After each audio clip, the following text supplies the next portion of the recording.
This is Stephen McHugh reporting for Unique Dyslexic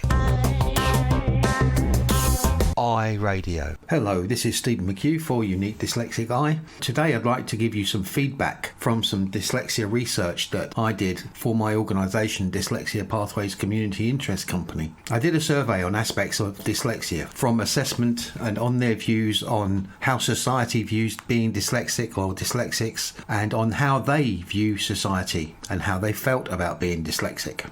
It was a bit of a wide-ranging online survey. The survey was done online using SurveyMonkey. The first question I asked was, when and where were you assessed? And this was a number that shocked me tremendously, I think. Only 19% of those who responded said they were assessed at school. Only 19%. When I say that it's our education system that disables, that's a perfect example how our education system disables people. People going through the whole of their schooling without an assessment, maybe with very little support, and generally I would say many leaving school feeling a failure and failing at school. 62% they were assessed in later life, either at college or university, with a couple being assessed privately. I have to say that being assessed privately costs a lot of money, so it's not for everybody. Of the other 19%, they believed they were dyslexic. They kind of self-diagnosed. One responder said that my son was assessed at school as dyslexic in the 3rd grade, and I was like him in many ways.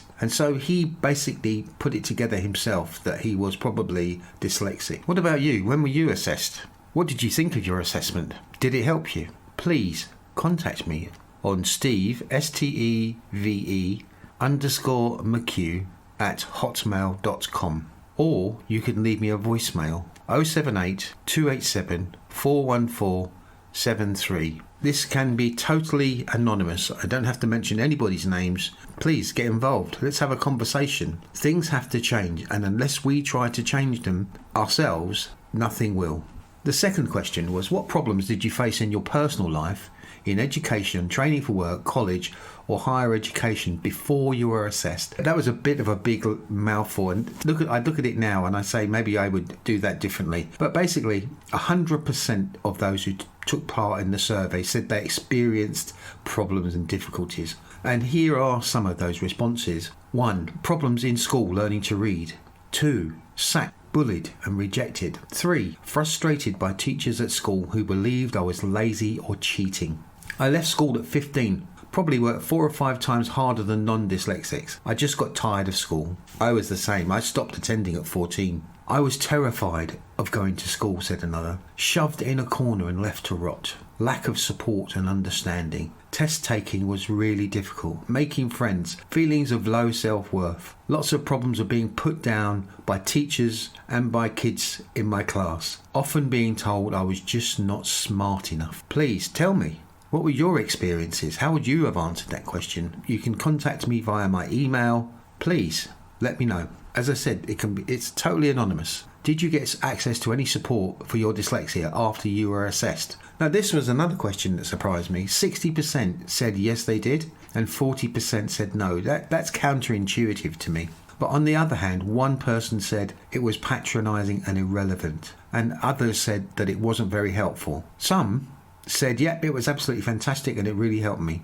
The survey paints a very patchy picture. So there's 2 questions here that work together. One of them was, overall, do you feel positive or negative about being dyslexic? And 68% who responded felt positive, 27% felt negative, but it's good to see so many feeling positive about it. Then I asked a counter question to that, and the question was, overall, do you think society views being dyslexic as positive or negative? And 82% said society views being dyslexic as a negative. 18% said society views being dyslexic as positive. It's interesting to note that so many who took the survey were positive about being dyslexic, yet so many felt that society views dyslexia in a negative way. Again, this is another example when I say society disables. Society's view about dyslexia is very negative in general. It's very medical model, very disability orientated.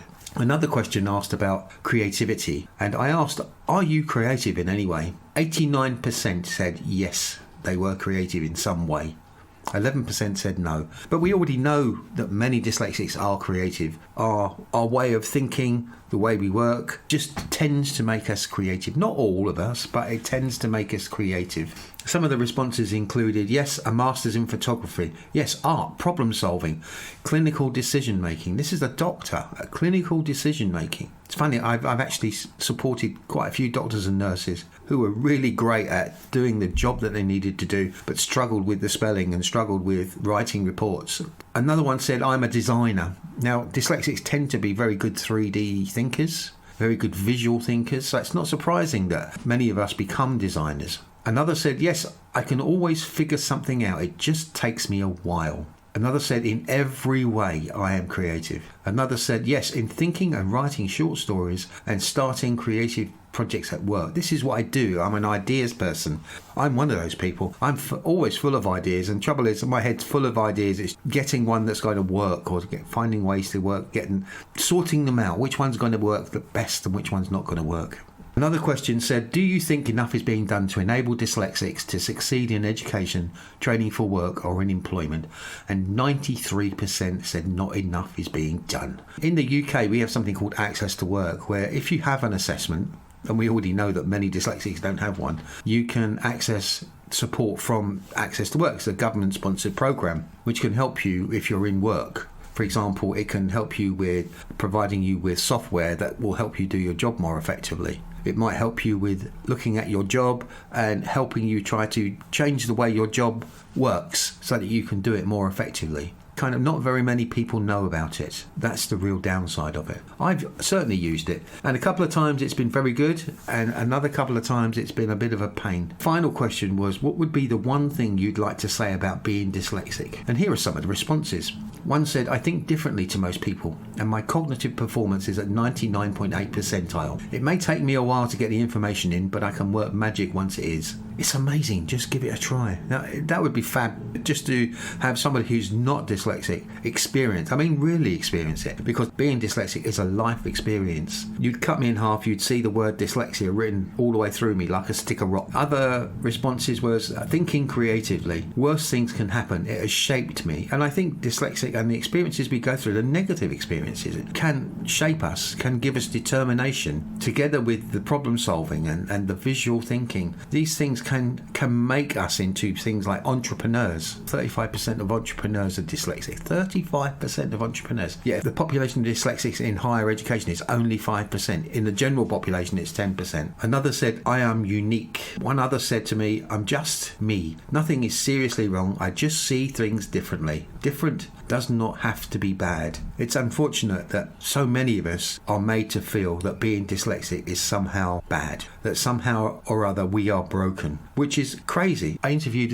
one student at university. He basically said to me, nobody likes to think that there's something wrong with them. Nobody likes to think that there's something wrong with the way their brain works. And yet at school, those who get assessed are told constantly that being dyslexic, there is something missing. There's a discrepancy. You have a disorder. Constantly. I'm lucky, I'm quite a strong-willed person, and when I was assessed I was 35. I think many dyslexics who are not assessed have that feeling of, I know there's something not quite right, but I don't know what it is. As far as I can see, it must be the not knowing that's the real kind of, it erodes your confidence, it erodes your self-esteem. And if I go back to people's responses, one said, I'm a happy dyslexic, I fit into a group better than being called slow or dumb. And to be honest, that's really what we're doing when we say to a child, you have slow processing. We're just saying that they are slow. And when we start saying, think of it in terms of being slow, then the word dumb comes into it as well, I think, personally. Then there was one other which I thought was quite interesting and insightful. For every succeeder, there are 1,000 sufferers. And I think if we look at it in terms of, I see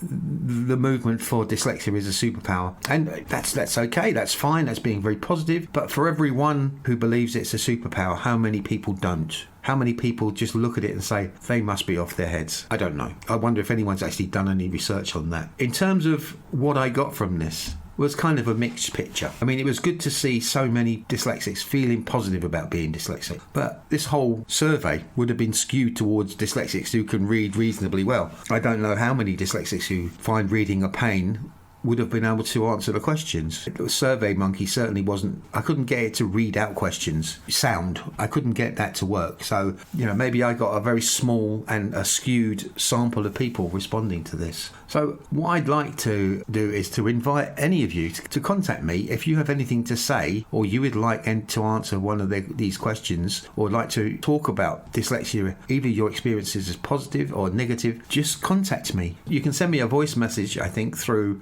my Hotmail, which is steve_mchugh@hotmail.com, or you can send me a voice message. I use an app called Smart Recorder, which enables me it records what I want to say. It will parcel it up into a nice MP3 file, and you can post it off to whoever you want to post it off, and that's why I've given you my email. Okay, so thanks very much for listening. I hope you've got some interesting insights from this podcast. Peace, love and grooviness to you all. Thanks very much for your time. I appreciate you taking the time to listen to what I've got to say. Peace, love and grooviness. So we're at the end of the show for today. Thanks to everybody for listening. Just like to share with you that we've had well over 500 downloads of previous shows so far, and I'm just going to call out for, if you're a neurodiverse or a dyslexic musician or poet, please contact me and we can see if we can get you on the show. That would be fab. Please contact me on Steve, STEVE_McHugh, MCCUE @hotmail.com. So I'm just going to say, wish everybody peace, love and grooviness. Stay safe, stay well. This is Stephen McHugh reporting for Unique Dyslexic iRadio.